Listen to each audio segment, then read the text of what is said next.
So it seems like Helldivers 2 is the newest flavor of the month, and with good reason.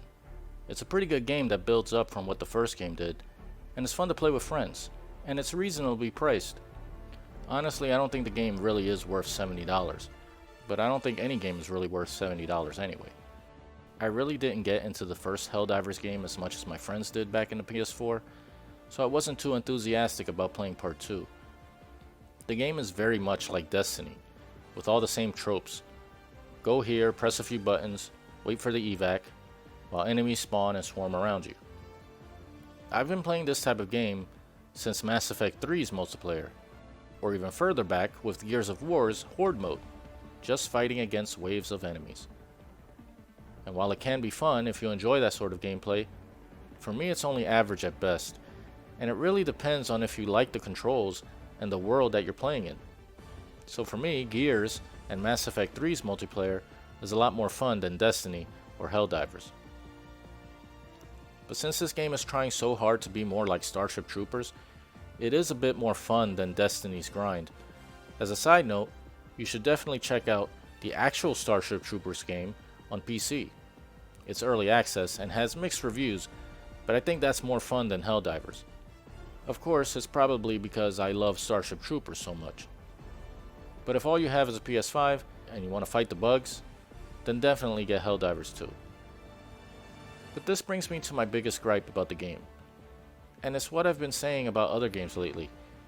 And that is the online only nonsense that these developers keep implementing in their games. Why? Why do you need to be online to play the solo mode in Helldivers? It makes no sense to do this. And with the recent server problems with people not being able to even get into the game, it makes it even more baffling why you can't play solo mode offline. I get that it's a live service game. I have no problem with that. And if it was a solely multiplayer experience, I give it the benefit of the doubt. Overwatch 2 had its issues at launch, but I couldn't really fault it as much because there never really was a solo player mode to begin with. But here, you can play the game by yourself. Give us an option to play offline. And adding in co-op bots would be nice too. The game is really much better with teammates, since it's no fun getting swarmed by enemies off camera and behind you. I could gripe about some of the controls, but it's a nitpick. As lousy as Suicide Squad was, they had no reason to keep the game online, with a single player story mode. Helldivers 2 has no story, so I get needing an online mode, but solo mode should be an option, even if it's watered down compared to having a full team with you. And I'm not a big enough channel to get the developers' attention, and maybe they have their reasons for excluding something that really would help those that don't want to continue to pay for PlayStation Plus, but still enjoy the game.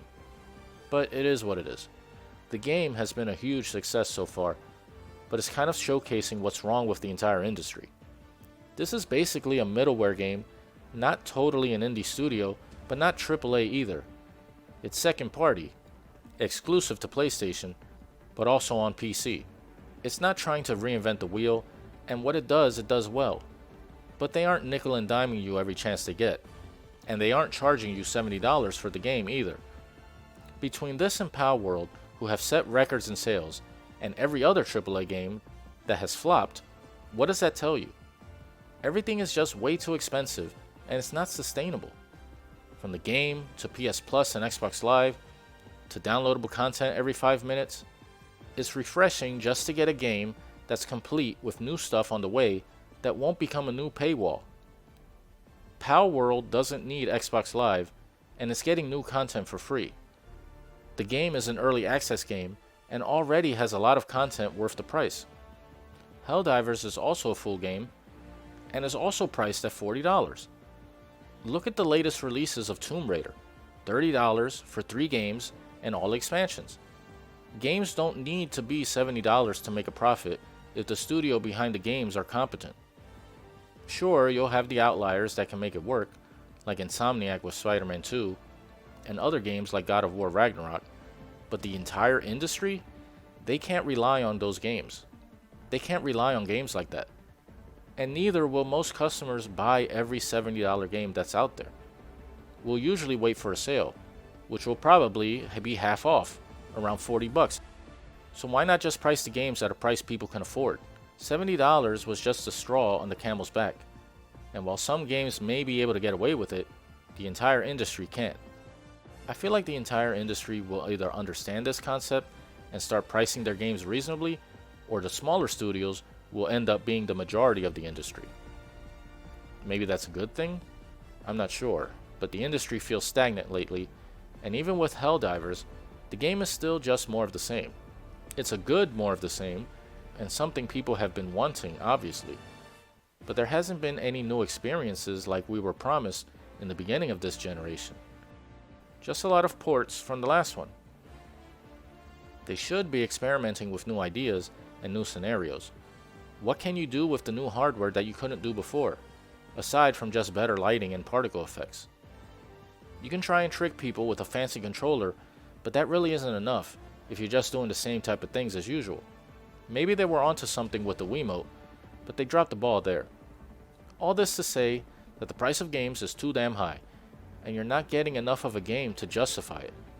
The ballooning budgets isn't our problem, so they need to figure out their budgets and give us good games that are worth the price. To me, no game is worth $70, especially how they function at launch, with server issues and buggy gameplay, missing features, Cuban flags, etc. But to you, maybe it's fine. There's always sales after all, and so I'm still waiting for the next sale to finally get Jedi Survivor. So Helldivers, it is worth the price if you have friends and don't mind paying to play online. If you're on console. On PC you can play online for free. Wouldn't that be nice, Sony? Not having to pay to play online. If you don't have any friends, then maybe just wait for a sale. But the message that this and lower price games are sending should hopefully be loud and clear to the rest of the industry. Anyway, if you made it to the end of this video, thank you, and I'll talk to you next time.